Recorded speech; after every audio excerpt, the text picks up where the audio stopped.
আলা হযরত আজিমুল মারকাত মুজাদ্দিদুদ্দিন মিল্লাত আলাইহি রহমান রিজওয়ান, তিনি 50 এর চাইতে বেশি তিনি সাবজেক্টের জ্ঞান রাখতেন।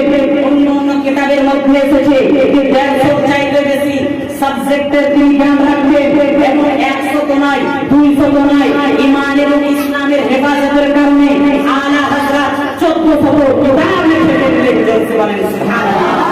রাদুল মিল্লাত ইসলামিয়া।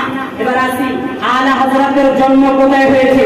আলা হযরত আজিমুল বারকাত মুজাদ্দিদুদ্দিন মিল্লাত আলাইহি রহমান রিজওয়ান, তিনার জন্ম হয় 1272 হিজরি, 10 শাওয়ালুল মুকাররম 1272 হিজরি, এবং 1856 ইসবিতে তিনার জন্ম হয়।